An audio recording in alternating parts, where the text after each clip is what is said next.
Okay, so this appears to be working. Okay, great. So I'm just gonna go over the theory with you, uh, talk a bit more about the depth, and probably just gonna go over the actual project itself. So starting off, the theory, kind of start off by talking about the atom. So the atom is the smallest unit of mass that could exist. Um, Although there could be things smaller. So there's things like electrons, protons, neutrons, or quarks, gluons, and shit like that. All those are smaller than an atom, but we don't really consider those matter necessarily. Matter is really the interactions between the protons, neutrons, and the electrons. Um, so it's really similar, it's kind of like money. So there could be things that are smaller than 1 cent, theoretically, right? Like taxes, like sales tax, but we don't really consider that like a unit of money, right? The smallest unit that exists is the penny, and that's what the atom is essentially. It's like the penny of matter. Um, so now the proton itself is electrically positively charged. The electrons are electrically negatively charged, and neutrons, which mainly serves to stabilize the atom, are neutral. So you have a nucleus where the protons and the neutrons end up kind of connecting, because of kind of like weak forces, and you have different levels of electrons surrounding. It's really a cloud. It's never really there. So electrons themselves have no real volume. They don't have like real mass in a way. They have mass, but they don't really exist anywhere. They're just a probability. So it's not like an actual particle. You never actually have an electron. Like you can't have like a proton. It's just a probability cloud. But for all intents and purposes, we'll say it acts like a particle. So they could be at different levels or different orbitals, different shells. Honestly, because I'm in a hotel, I'm using hotel analogies, but think of it as a hotel. So there's different floors, and within each floor, there's different rooms. In each floor, the electrons would much rather have their own room. So if there's two rooms, there's going to be one electron in one room and one electron in another. If another comes in, then it has to then they'll be forced to have two in one room, one in another. And if another electron walks in, then they're packed. But then that's it. The floor is full. You can't fuck with it. Or you could fuck with, but you can't really add anyone else. You can't add anyone else. That's it. You have to go to the next floor. So you could go to the next floor, and it repeats again. They much rather all be alone until they're forced to. So this exists with atoms, particularly with electrons, because they have a certain property called spin. It's just essentially the way that they carry their energy around. And before we had an energy, it's momentum. It's angular momentum. But when we were first discovering this, we thought it was literally spinning, which is why it's called spin. And we came up with conventions for clockwise spins and counterclockwise spins. So we say this, if it spins like this, it's spin up. And if it spins like this, it's spin down. It's right-hand rule. So that's the convention we went with. And so you'll say that they'd much rather have a certain spin, but they don't want to really take up the same room until they have to. So let me just look at it. So right now I'm looking at figure number 8. At least that's what it's called in presenter handout. So we're past figure 7, looking at figure number 8. You see a bit of that. So you have these are in one orbit. Okay, great, they're over. And it's not the best figure, but you get the gist of different orbitals, different spins. And again, the spin value is literally just a way that the energy is transferred within the electron. And it also helps us understand how a material will react, or how the electron will react under a magnetic field. So kind of scrolling on. I'm trying to think about it. Yeah, so if because spin is essentially how it acts under a magnetic field, if they're alone, there's nothing else to really influence it when you apply a magnetic field. So in one of the rooms, let's say there's an electron that's spin up, oh, let's say it's spin down, and you apply magnetic field this way, it's going to spin this way. You turn off the magnetic field, it's going to go back to normal. If, say, in one room, you have two different spin values, and that's it, the room's packed. They're like this, and you apply magnetic field up, they don't want to move too much. Then it's less likely to be influenced by a magnetic field. So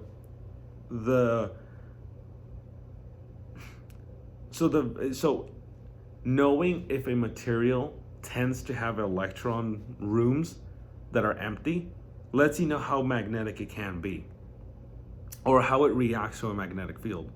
So the situation in which they kind of don't like each other, or rather when they prevent each other from becoming a magnet, when you apply a magnetic field, they don't really allow themselves to move, it dies, right? The magnetic field essentially dies inside. Diamagnetic, that's what it is, diamagnetic material. There is also something else called paramagnetic materials, and that's kind of like the other one, where it's alone and it's able to be influenced. Within the subset of paramagnetism or paramagnetic materials, there's something called ferromagnets. So ferro is generally iron, like ferro, Fe, iron. And that's because this is the first one we found. Was the most common. So basically what it is, it's going back to the hotel analogy. Imagine the hotel could be broken, it's broken down like in weird chunks. Like you've gone to a convention, and the convention sometimes takes place in two different buildings, but they're somehow connected. It's like weird. Think of something like that. No, they're like in weird ways. So like this one spin this way, this one spin like this. But you apply a magnetic field like up, and they all start facing up. But once you take off the magnetic field, because they're aligned in such a weird way, they kind of don't truly go all the way back. Especially the magnetic field is strong enough to truly turn all the way up, which isn't always the case. Sometimes they're like this, and you'll spin them a bit like this, and they could somewhat go back.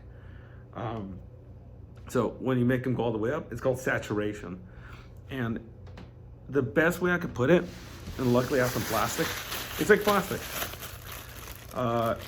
You could stretch it a bit. Plastic is always slightly stretchable, but if you stretch it too far, well, it breaks. But also, if you stretch it too far, it deforms. And it doesn't go back. It's fucked up now. It's damaged. So that's essentially what happens here. With ferromagnetic materials, these chunks interact in such a weird way, in such a way that they prevent themselves from going back to being neutral, so they remain magnets. So some materials like iron are ferromagnets, so they're able to be turned into magnets and remain magnets. Paramagnetic materials like brass, they don't like to interact too well. If you apply a strong enough magnetic field, they'll actually oppose it. They tend to oppose the magnetic field, but it's not that strong anyways. But anyways, for all intents and purposes, diamagnetic materials are not magnetic. They can't be because they kind of counter each other. Whereas paramagnetic or ferromagnetic materials like to be, because they're alone in that room, they'll follow the magnetic field that you apply. Now, I'm not sure if you know this, you likely do. All currents create a magnetic field. Now, I'm not sure if you know this, but magnetic fields don't actually exist. They're not a real thing. They're something that we've invented to be able to describe different perspectives. So in special relativity, one of the things you learn is that when you're moving really fast, everything else changes in how time passes and how, whether it compresses or expands. It's pretty interesting. Right, so from my perspective, if I see something moving fast, it tends to condense. Wherever it's moving slower, it tends to expand. And then there's basic Coulombic forces, like this. If you put two positively electrically charged things, they'll repel each other. But because they're moving at different speeds and it's close to the speed of light, we don't know how to, we can't really see that kind of stuff. We just see sometimes two metals kind of repel each other. Like, what the hell is going on? It's special relativity, but it's what we use to explain that. So that's what magnetism is. But all currents, because they're moving fast and it's electrons moving inside, creating this flow of charge, it produces a magnetic field around it. Again, right-hand rule. So if a current is flowing this way, right-hand rule, right? Magnetic field is flowing like this. If the current flows this way, magnetic field goes like this. And if you look at one of the images, if you look at that image, you will see kind of how it goes if you coil it. So if you coil it, you're focusing the magnetic field in the center. So because you focus it in the center, it gets very, very dense. So even if your current is not too strong, or I would say it's mild, because you're looping it, they're all collecting, they're all helping each other out, and it just gets very dense. So the more coils that you have, or the stronger the current, or both, right, it produces a dense magnetic field inside, so that if you put something that's a ferromagnet, or a paramagnetic, or particular ferromagnetic, it's able to turn very well into a magnet. So we call that an electromagnet, because it's a magnet that's created by electricity. So when you think about it, the project is actually pretty scary. You short a fucking battery. So you get a battery, you put a fucking wire, you coil it, but then you put it at the end, and it releases a lot of energy into something that's very little resistance. So it produces a high current, which by power laws, you lose that current via heat, so it gets very hot. But because you're shorting it, you're creating a strong current. It creates a pretty strong magnetic field. So let's see. So we put a iron nail in the middle of the coils, and that gets magnetized. But when you turn off the current, because it's ferromagnetic, it remains slightly magnetic. Not as much as it was when the current's on, but it will be magnetic. And that's what you see in the next two images. You kind of see the magnetic field that it follows when the nail's inside. Looks very similar to an electric field of a battery, but you see it has dipoles because you made it into a magnet. And there's something called hysteresis. That's what you see at the end. History remembers magnetic field. So let's see if I could zoom in here. Yeah, give me a second. Yeah, so what you have is when you magnetize something, you essentially make it go from here to within some slope. You make it go up until it saturates, and then you have a magnetic field that goes this way. They all align in the direction that you want, but once you let go, it doesn't go back the way you expected.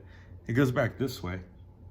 So then this is the strength of the magnetized signal, and this is essentially how magnetic is the nail, and this is how strong is the magnet that I'm putting. Once you turn off the magnet, it's still magnetic, right? It's still a magnet. And if you reverse the current and reverse the magnetic field into it's saturated the other way, and you let go, the same thing happens. And so really this loop just shows the energy that you're losing, but it also shows that a material could be turned into a magnet. Now, if you heat a material like iron becomes a magnet, if you actually heat it past something called the Curie point, it loses its magnetism, because those weird chunks that I was talking about, they kind of align themselves in a different way because you're getting close to the melting point, but that's beyond. Yeah, and I think that's literally everything theory-wise. I put some answers at the end. Again, just gonna describe the project to you real quick. You get a stick, you put two batteries. I say two because it could give you more current. You tape those batteries onto the stick, then you get a wire, and you coil that, and you put an iron nail through it, which is ferromagnetic. and therefore paramagnetic. You put a nail through it, and then what I made them do is connect it to a switch, because like I said, it gets hot and I don't want them to burn themselves. So I hope you could really see what's going on in the low pictures, but basically the current flowing from the batteries and the coil is separated by a switch, which once they press, the current will flow and it'll turn that into a magnet. Then they get you fuck around and get it close to a what's it called, a compass. And yeah, so they get you fuck around, they look at the compass, and they can see how something turns magnetic. But what I make them do later is switch the nail out for something that's like a brass screw. Now brass is a diamagnetic material, so the magnetic field dies, so it's gone, except for those fucking except for those thumbtacks, those brass thumbtacks. You could tell they're not brass because they get attracted to it, especially so strongly, that they get attracted to it too strongly. And we know from the theory that's not possible. It can't do that. So what it must mean is they said it's brass, but they're actually stealing from the consumer, because it's not actually brass. Brass doesn't react that way. What reacts that way is a ferro or a paramagnetic material. So there's probably some iron in there, that they're just lying to us about. But they get to find that out, right? They get to see how a diamagnetic material doesn't get magnetized, and you can't pick up something that's diamagnetic because it can't get magnetized. But then they get to find out a bit about manufacturing errors and what happens when you order large amounts of a material from China. This is literally everything. If you have any questions, hit me up. I probably won't be sleeping for a while, but yeah. Electrons have spin. This changes how they react to magnetic fields. If you coil something, you're essentially combining magnetic fields that the wire creates, and if you put a nail in it, it turns into a magnet. The nail has to be something called a ferromagnetic material. If it's something called a diamagnetic material, it won't turn into a magnet.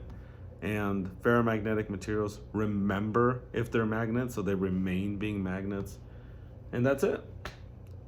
I hope this helps. Like I said just a few seconds ago, I'll be up much longer, and I hope this helps. Take care. Good luck.